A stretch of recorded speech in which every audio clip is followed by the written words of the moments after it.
This is entitled Brahma's Prayers for Creative Energy. Text 32. Yada tu sarva bhuteshu darushu agnim Siddham Pratichakshita Mam Loka Jaya Tari Eva Kasma Yadatu Sarva Bhuteshu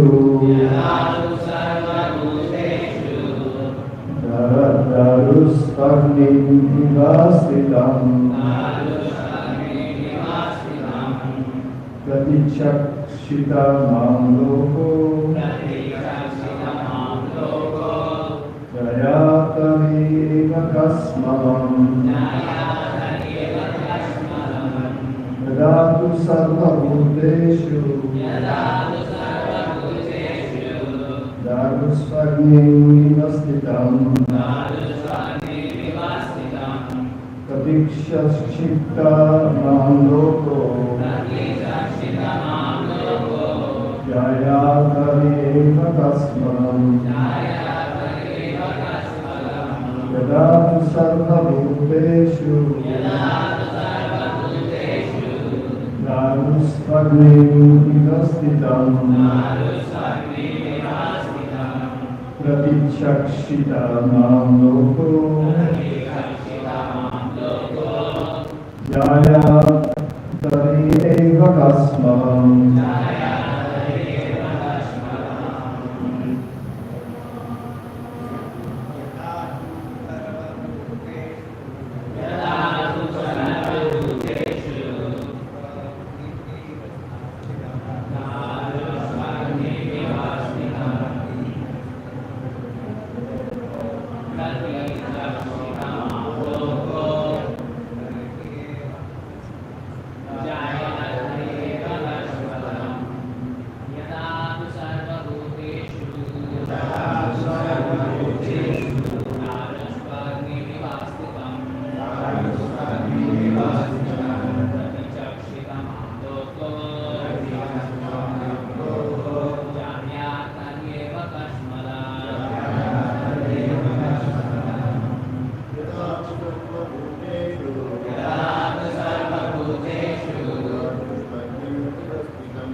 In the living entities, Darushu in wood, Agnim fire, Eva light, Stitam situated, Pratishakshita you shall see. Nam me, Loka, and the universe. Jaya can give up. Tari, then at once. Eva, certainly. Kasmaram, illusion.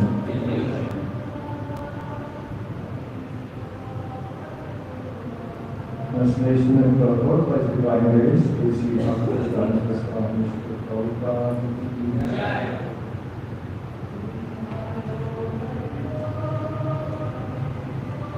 So here Lord Krishna is speaking. You will see me in all living entities, as well as all over the universe. Just as fire is situated in wood,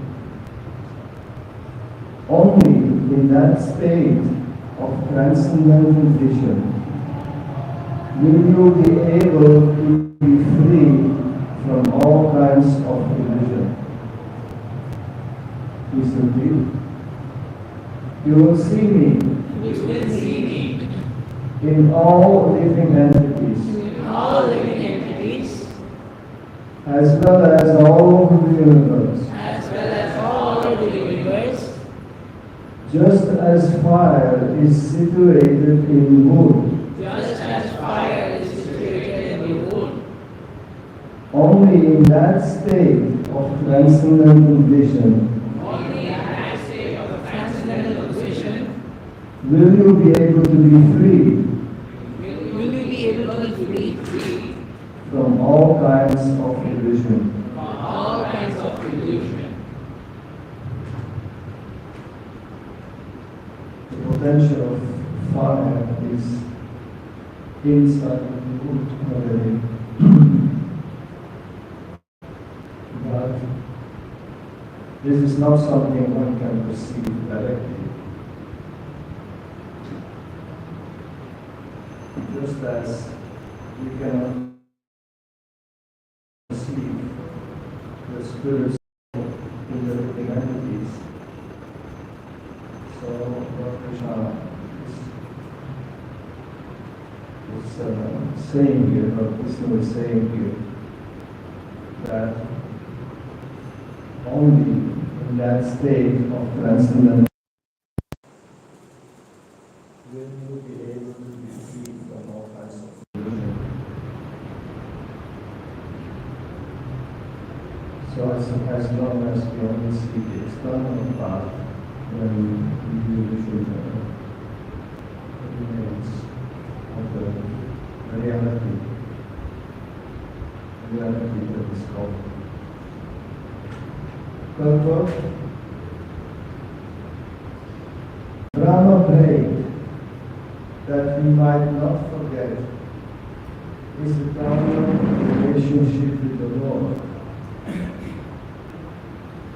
during the course of his material activities. In answer to that prayer, the Lord said that we should not think of existing without a relationship with his omnipotency, basically with the Lord, because it's the Lord who is omnipotent. The example is given of the fire in wood. The fire kindled in wood is always the same, although the wood may be of different types.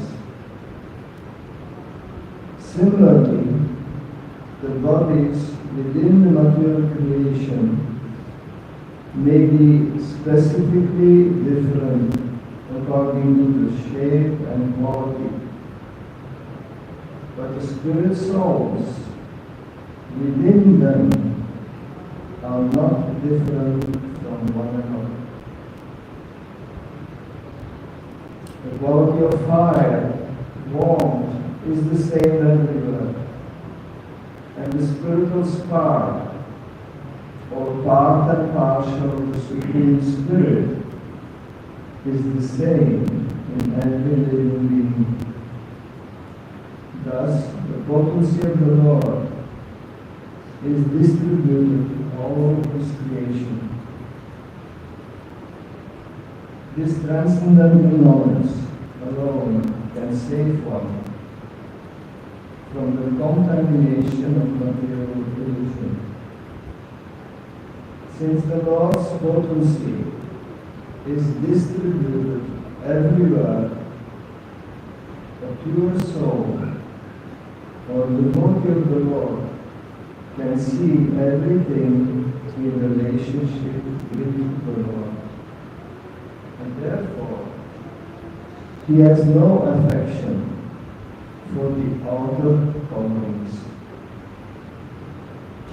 That pure spiritual conception makes him immune to all contamination of material association. The pure devotee never forgets the touch of the Lord in all circumstances.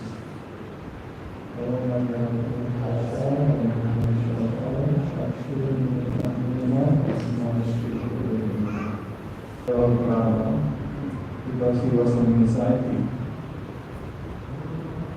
and he was very happy to receive these pacifying words, because he was, Lord Brahma was created, and we know that would be Karana Vishnu or Mahavishnu. He is lying in the causal ocean, and from his buoyant universe is manifest. And then in each universe, he enters as Garbhodakasaya Vishnu. And then he lays down in the ocean that is filled with his respiration into each universe. And as we heard yesterday from Jayanta Swami, he explained the pastime of Lord Brahma was in the understanding that he was the only Lord Brahma with 4 heads. There are many Lord Brahmas, because there are as many Lord Brahmas as there are universes. But in this one universe, that's the universe where we are in, there are also many planets, and there is one Garbhodakasaya Vishnu, from whose navel lotus flowers sprouts from within. The Lord Brahma takes birth. And you know, at least Lord Brahma has 4 heads. He also manifests. And when Lord Brahma took birth, then he was bewildered.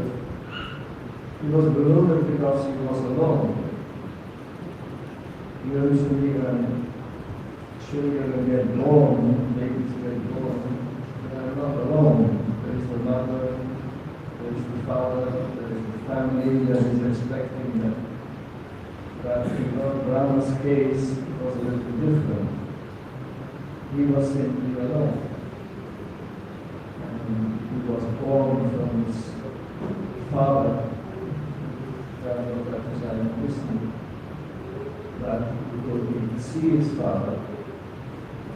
So it was quite a difficult situation, not knowing what to do, where to go. And then he looked and he went down in the stem of the lotus, thinking, let's go to the source of the stem. In this way I will find out. But that also didn't work.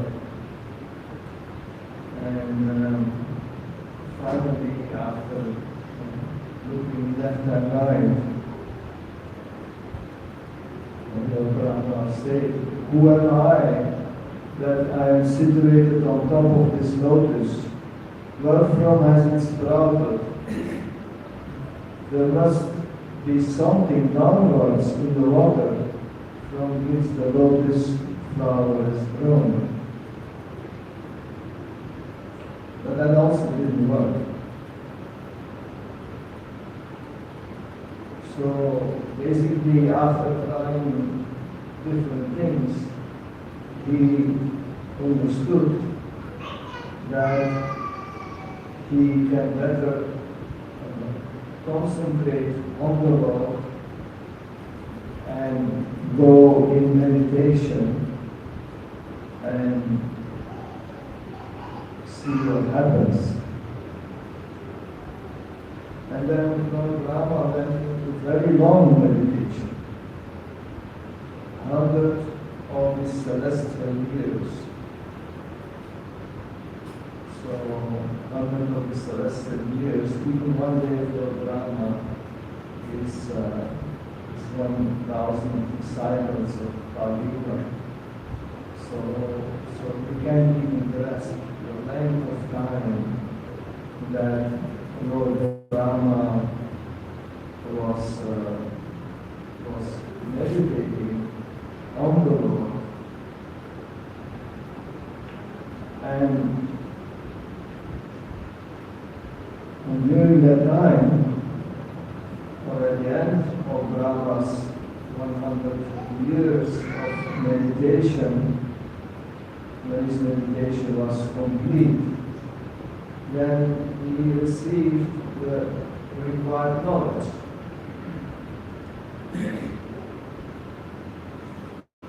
And he could see the Lord in his heart.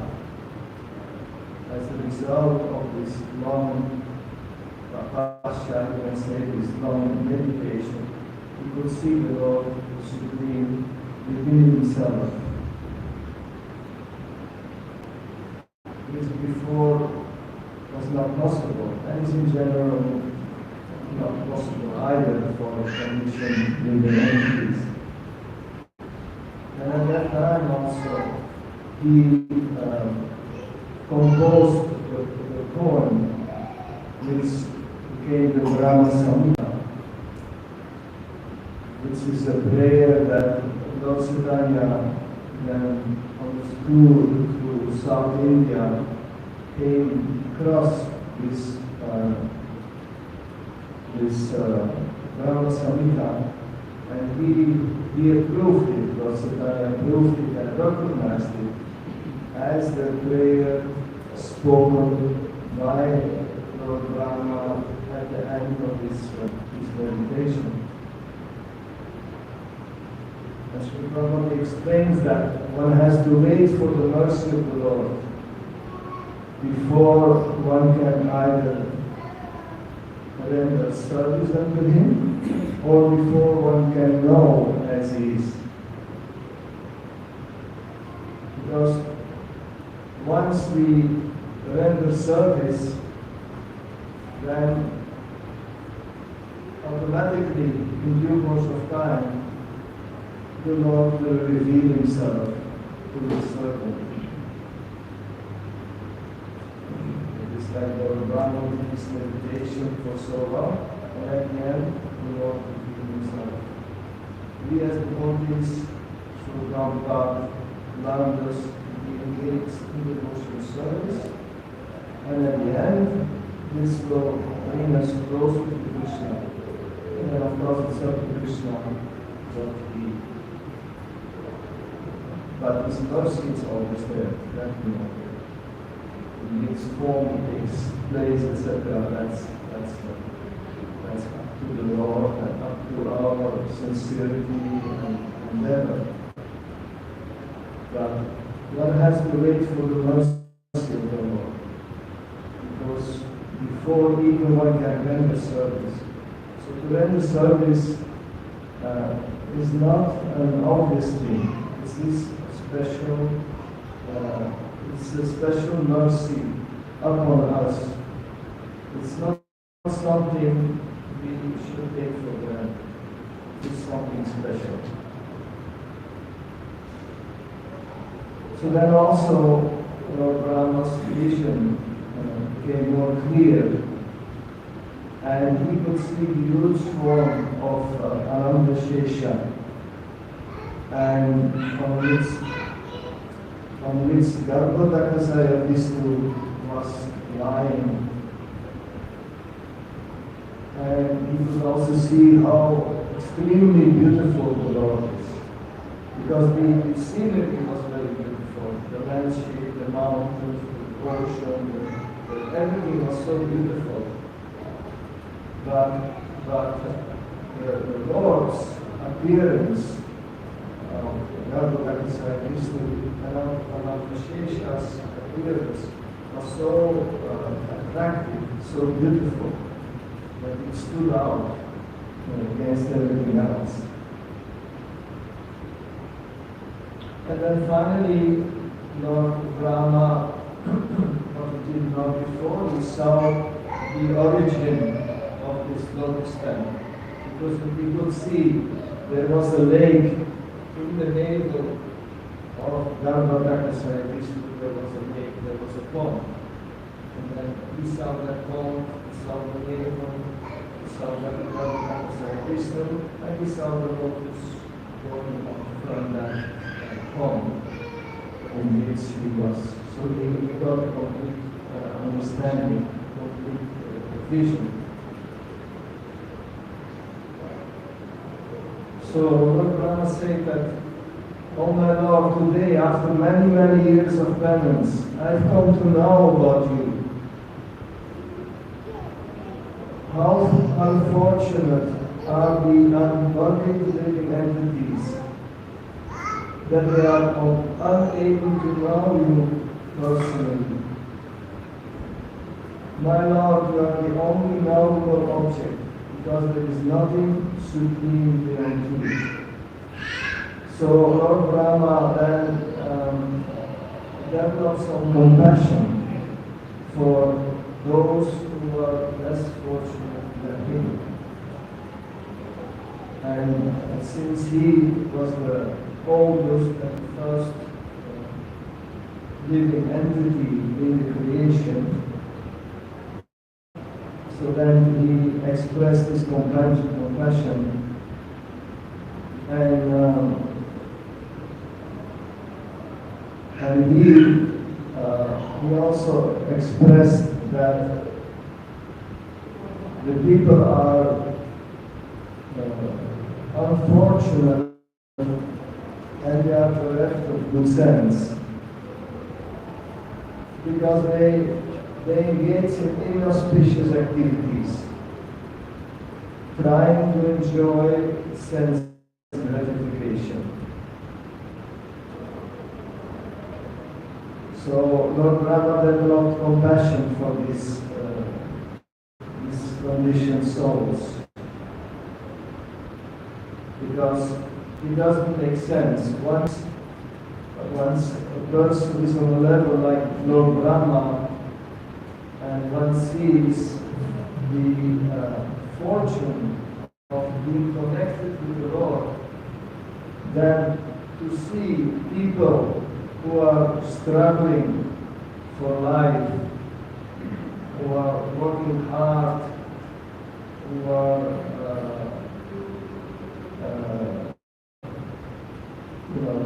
working hard to take some care for their family and to get a little sense gratification. For a pure devotee, it's very, very painful to see that people are entrapped in such activities, because they are going for the peanuts instead of for the gold. Because the sense gratification are the peanuts when you get it, and the gold is left aside, although there is an opportunity to get the gold.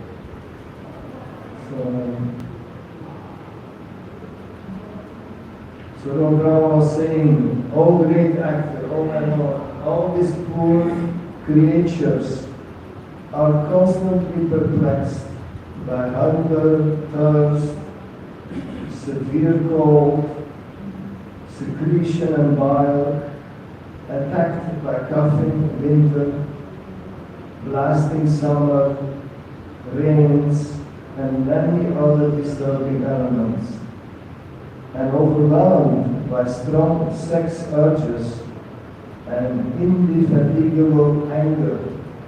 I take pity on them, and I am very much aggrieved for them.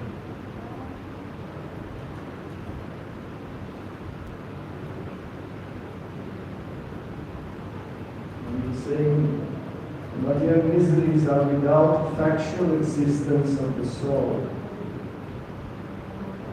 Yet, as long as the conditioned soul sees the body as meant for sense gratification, he cannot get out of the entanglement of material miseries, being influenced by your external energy. But the Lord has created this material energy to fulfill the desires of the conditioned souls. But that's not really what the Lord ultimately wants. The Lord ultimately wants that the individual souls, by their own decision, by their own choice, choose for Krishna. That's what the Lord wants. But He fulfills this temporary desire to get the peanuts. He does fulfill that because it's our desire. And He wants the living entity to decide himself. Because if the living entity himself decides out of understanding, out of knowledge, my Lord, I want to serve you, then there is so much more loving emotion in that decision than when it is done by force. So the Lord wants this decision to be coming from us. In the purport, Srila Prabhupada says, Brahma is the greatest personality in the universe because he has the longest duration of life. He is the most respectable personality because of his talents, influence, prestige, etc. And still, he has to offer his respectful obeisances unto the Lord. And Lord Brahma is the origin of his whole creation. Not the origin, but Krishna, Prabhupada is gave him that service to be the creator of this universe. Still, Lord Brahma, through his realization, who he actually is and who the Lord actually is, he gives his obeisances constantly, he refers to the Lord.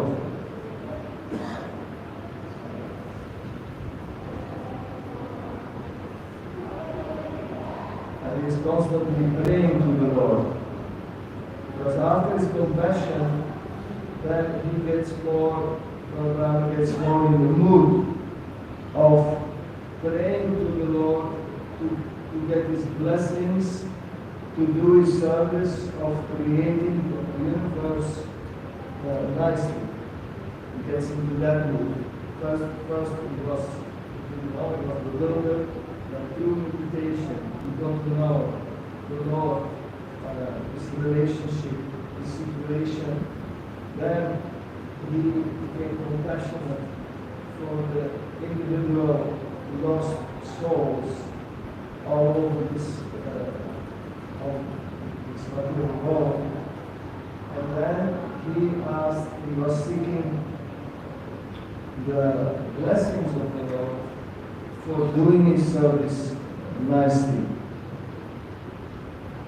And he was saying, O object of my worship, I am born from the house of your lotus navel for the purpose of creating the universe by your mercy. All these planets of the universe were stationed within your transcendental abdomen while you were enjoying sleep. Now, your sleep having ended, Your eyes are open like blossom lotuses in the morning. So the Lord Brahma is praying to Garbhodakshaya Vishnu for his mercy and his ability in doing the proper service in the creation. So that he will not get afflicted by ignorance, by lust, by thinking that he is very special.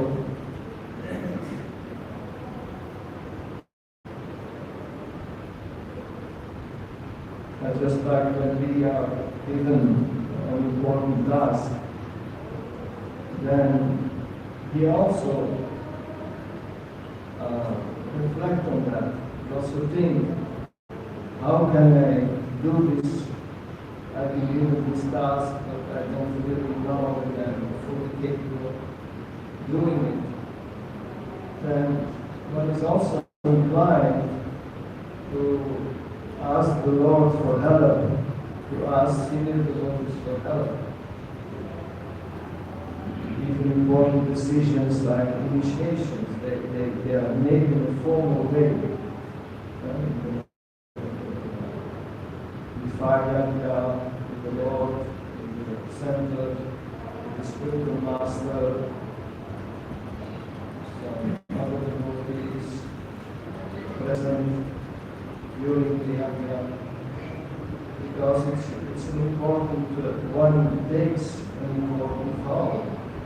It's a lifetime vow. It's not something cheap. Because whatever one promises, then later one is supposed to act accordingly. Same with marriage, same with different vows, different steps, different challenges. And it is good to pray for help. It makes us understand our position, that I am not a controller. No, I can do this, I don't need anybody's help. We always need the blessings of the Lord, because this material world is a tough place.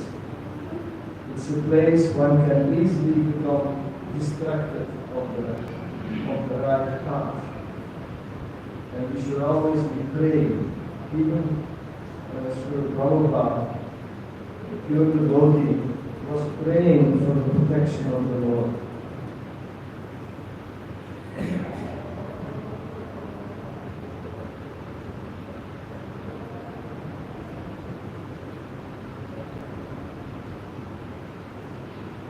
When Sri Prabhupada started to write the Chaitanya Charitamrita, and in that foreword of the Chaitanya Charitamrita, he quoted that in the surrendering process of Krishna consciousness, one should accept 6 things.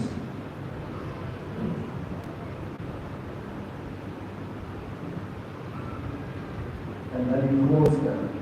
And the first thing he quoted, accept things that are favorable for discharging devotional service. It's a very simple statement. We all know what that means. We all know what is favorable for our devotional service. And number 2, reject what is unfavorable. That also, we know what is unfavorable. We know what is Maya and what is Krishna. And the choice is often simple, looks simple, but sometimes we are bewildered, we are allured, we are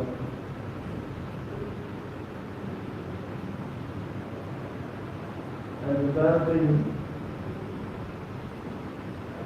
is to believe firmly in the Lord's protection. And the Lord's protection doesn't mean that everything goes always perfect.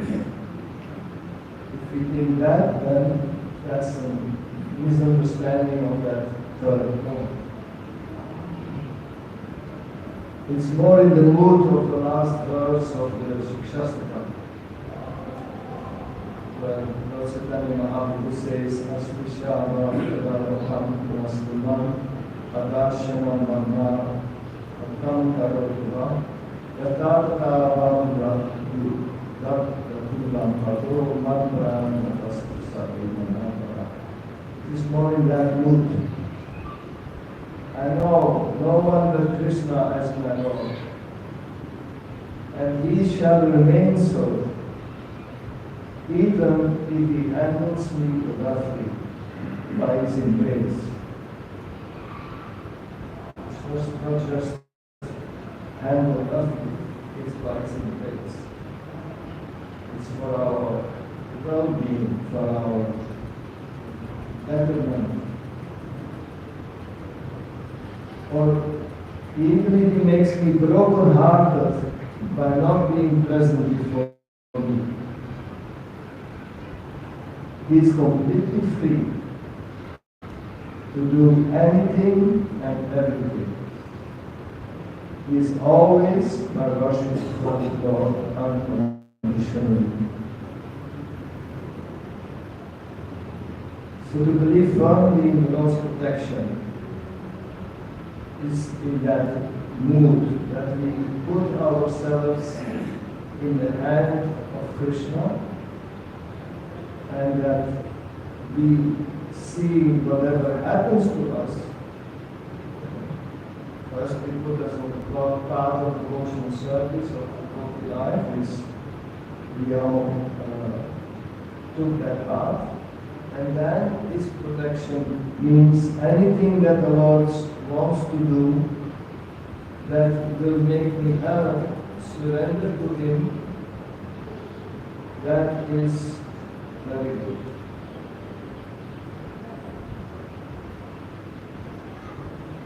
He is the Lord and Master. It's His decision what is best for us. We may have another perception, but we happen to be silent, not a controller. Neither do we have complete overview of our situation, where we are at and where we need to go.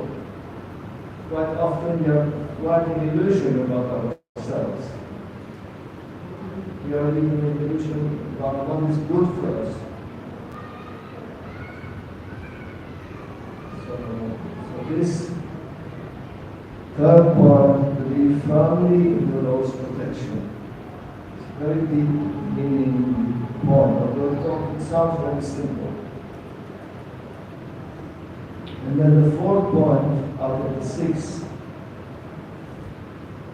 is feel exclusively dependent on the mercy of the Lord.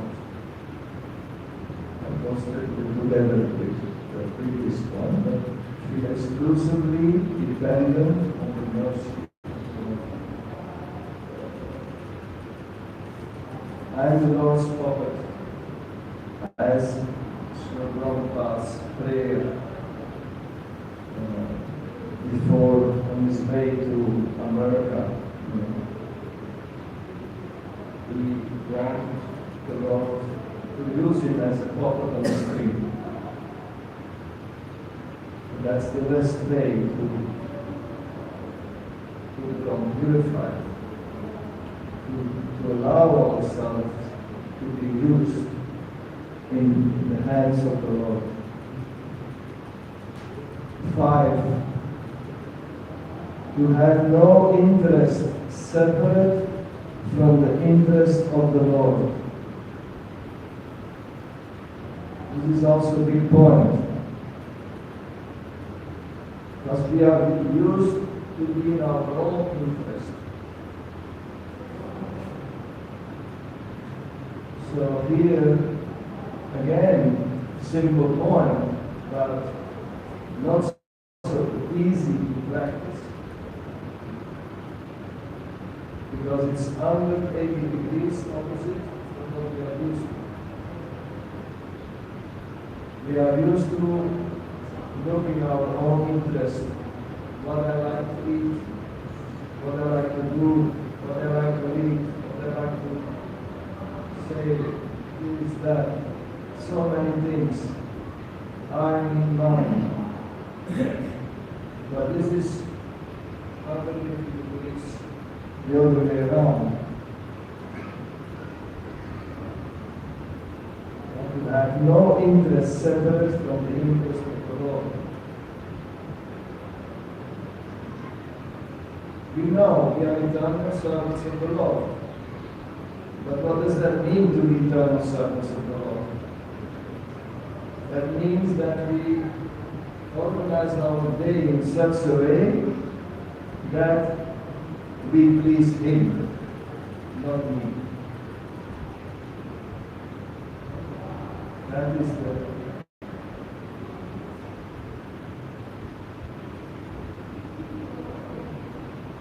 because if I'm a servant of somebody, then what should I do? What is my service? My service is then to make the person I'm serving happy. And if he's happy, then he is fine. And in this case also, what happens if we do that? Then we also become happy. That's different from what we originally thought. Because originally we think, if I will be happy when I serve myself. When I serve my own senses, then I will be happy. That's what the people think. But in this case, if we accept that we are eternal servants of the Lord, then our focus should go on pleasing the Lord. And if we do that, then I can be happy, and I will be happy.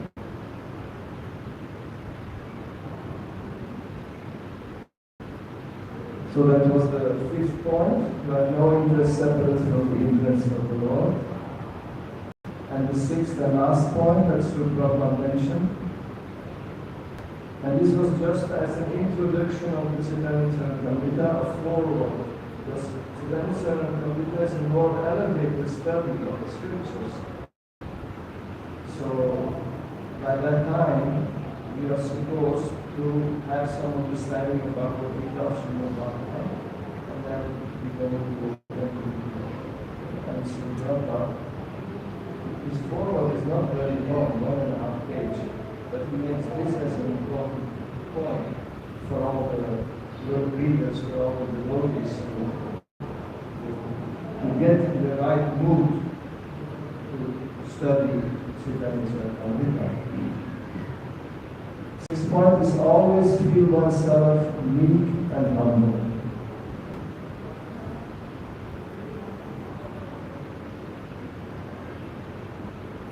And then as you see also with the topic of the verse, the verse today is that in wood there is potential fire.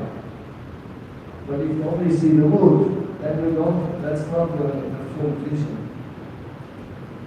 Same, if you see a body, a bird, another living entity, anything, then that's the external appearance. And they are all different. But if you look at the soul is, we are all souls. Even an ant, you are outside, ants are crawling on the ground. The soul, the size of the soul in the ant is the same size as the soul in our body. There's no difference. And we make such a big deal of our body, Go out of my way and in a hurry. Or this or that. You make such a big deal. While this ant is crawling there, and maybe 1 minute later, another person behind me steps on it and it's finished. But in essence, from spiritual vision, there is no difference between the soul in the ant and the soul in my body. Just that I make a big difference between the ant and me. But from the soul level, there is no difference. The ant is also as a spirit soul, and it's also connected with Krishna. It also has certain states of power of its evolution, etc. And in the Shikshastika there is another verse that relates to this sixth point. Always feel oneself weak and humble. Trinata Isrichana, Sarishina, Ananda, Ananda, Chайтанья, Sadhari. And one should chant the holy name of the Lord in an humble state of mind, thinking oneself low and strong in the spirit. So that's quite low. Strong in the spirit is much lower than that. One should be more tolerant than a tree. And the tree that I made in the tree, they cut branches, devoid of all sense of false prestige. One should be ready to offer all respects to others. In such a state of mind, one can chant the holy name of the Lord. So always feel oneself meek and humble, and that's a very good position for chanting the holy name. It's a very good position for suffering, to see oneself as a humble servant of the Lord.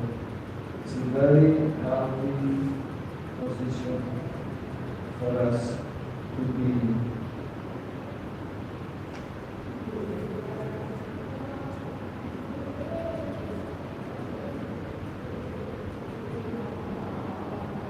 So then Lord Brahma, he was anxious to create,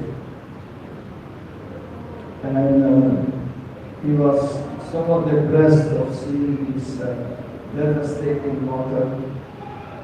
So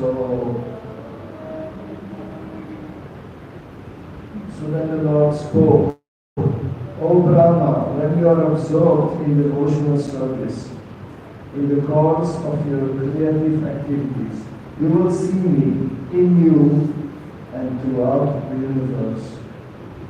And you will see that you yourself, the universe, and the living entities are all in me. And then the last verse is the one of the day. You will see me in all living entities as well as all over the universe. Just as fire is situated in wood, only in that state of transcendental vision will you be able to be free from all kinds of illusion. So I will stop here and read the comments.